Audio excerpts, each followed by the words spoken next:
সবুজ পাহাড় আর ইতিহাসের এক অপূর্ব মেলবন্ধন স্টকহোমের এই স্ক্যানসেন ওপেন এয়ার মিউজিয়াম। শুভদিন সবাইকে। এখানে পা দেওয়া মাত্রই মনে হয় ঘড়ির কাঁটার প্রায় 500 বছর পেছনে চলে এসেছি। 1891 সালের কথা, যখন শিল্প বিপ্লবের জোয়ারে সুইডেনের গ্রামীণ ঐতিহ্য এবং সংস্কৃতি হারিয়ে যেতে বসেছিল, তখন আর্থার হ্যাজিলিয়াস নামের এক স্বপ্নবাজ যুবক, তিনি পুরো সুইডেন থেকে প্রায় 150টি ঘর বাড়ি, দোকান, চার্চ তুলে নিয়ে এসে এখানে আবার স্থাপন করেছিল, যেন তার পরবর্তী প্রজন্মকে পুরনো সেই সংস্কৃতি দেখাতে পারে। আমরা এখানে যা দেখছি তা কোনো কৃত্রিম সেট নয়, বরং প্রাচীন একটি জীবন্ত ইতিহাস। পুরো দ্বীপ জুড়ে এরকম ছোট ছোট ঘর, খামার, পুরো আস্ত একটি চার্চ, এবং ঘরগুলোর ভিতরে এক একটি বিষয় নিয়ে কীভাবে বানাতেন, সাথে সেই কারিগররাও আছেন। If you come on my frame, is it okay? You can say hello for Bangladeshi people.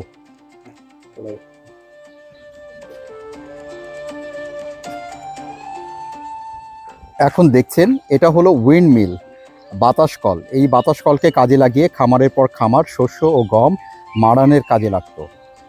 কাঠ দিয়ে তৈরি পুরো উইন্ড মিলটা এত সুন্দর, এবং সেই কত বছর আগে, 300 বছর আগে। আমার পেছনের যেটি লাল রঙের তৈরি, এটি কাঠ দিয়ে তৈরি। এটা হলো সুইডেনের অন্যতম ঐতিহাসিক একটি চার্চ, যেটার নাম সেগলোড চার্চ। 1730 সালে এই চার্চটি নির্মাণ হয়েছিল। এখন সেখান থেকে পরবর্তীতে এইটি টুকরো টুকরো করে এনে পরে জোড়া লাগিয়েছিল। এবং খুব ইন্টারেস্টিং একটা বিষয়, এখানে দেখুন একটি লোহার বক্স এবং উপরে বাইবেলের কিছু বাণী আছে। এটা ছিল একটা দান বাক্স, যেখানে গ্রামের দরিদ্র মানুষদেরকে সাহায্য করার জন্য উৎসাহিত করা হতো।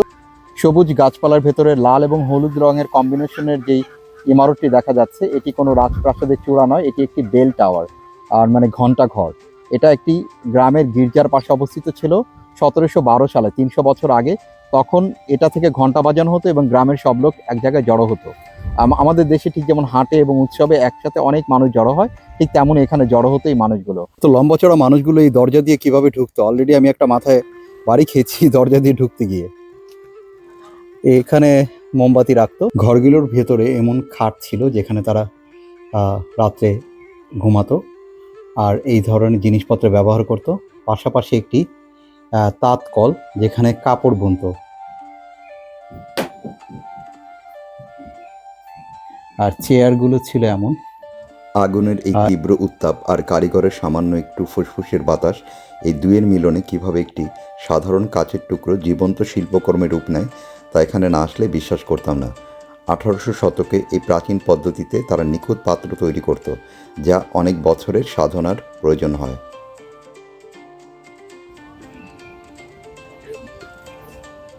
ঘরবাড়িগুলো দেখতে দেখতে হাঁটতে হাঁটতে চলে আসলাম একটা পুরনো দিনের জমিদার বাড়ির সামনে। এটা ছিল সুইডেনদের আগের পুরনো দিনের একটি জমিদার বাড়ি। জমিদারের বাড়ির সামনে একটি বড় উঠান দেখছেন। এই যে উঠানটিতে পাথরের বিছানো এই উঠান, এটা দেখে আমার শৈশবের কথা মনে পড়লো। আমাদের শৈশবে যখন নানা বাড়িতে যেতাম, চারদিকে ঘর এবং মাঝখানে বড় উঠান, পরিপাটি, একটাও গাছের পাতা পড়া নেই।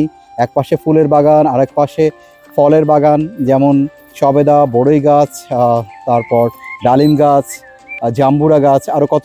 শহর থেকে আমরা যেতাম, প্রতিদিনই একটা উৎসব লেগে যেত এবং গ্রামের প্রতিটা ঘরেই ছিল তখন উৎসব মুখর। আর এখন সেই গ্রামগুলো হয়ে গেছে জরাজীর্ণ, মলিন। সেগুলো খুব মনে পড়ছে আজকের এই মিউজিয়ামটি দেখতে এসে, যা ছিল সুইডেনদের 300 বছরের পুরনো মিউজিয়াম, যেখানে সুইডেনরা 300 বছর আগে কিভাবে ঘর বাড়ি করে থাকতো, তাদের খামার ছিল কেমন, তাদের বিভিন্ন চিকিৎসা, তাদের কারুশিল্প, হস্তশিল্প, এগুলো কেমন ছিল, এগুলোর প্র্যাকটিক্যাল বর্ণনা দিচ্ছে। এক একটা ঘরগুলো অরিজিনাল, সেই ঘরগুলোকে তুলে এনে এখানে বসিয়েছেন এবং তার ভেতরে এখন এক একজন কর্মচারী আছে, তারা জব করে, তারা আগের সেই পোশাক পরে সেই কাজগুলো করছে, যেটা দেখে একদম আগের ফিল পাওয়া যাবে। মনে হবে যে আপনি সিনেমার সেই 500 বছর বা 300 বছর পুরনো দিনে চলে এসেছেন। তাই এই দ্বীপটি বিশাল বড়, একদিন এক্সপ্লোর করা সম্ভব নয়। বাবুকে নিয়ে আমরা এই মিউজিয়ামে এসেছি। ওকে নিয়ে ভ্রমণ করাটা একটু ডিফিকাল্ট ছিল, কারণ পুরো পথটা পাথুরে দেখছেন। আর পাশাপাশি এটা একটা হিলি দ্বীপ, এই দ্বীপের মধ্যে এই মিউজিয়ামটি, তাই উঁচু নিচু জায়গা থেকে নিচে নামতে এবং উপরে উঠতে বেশ চ্যালেঞ্জিং ছিল।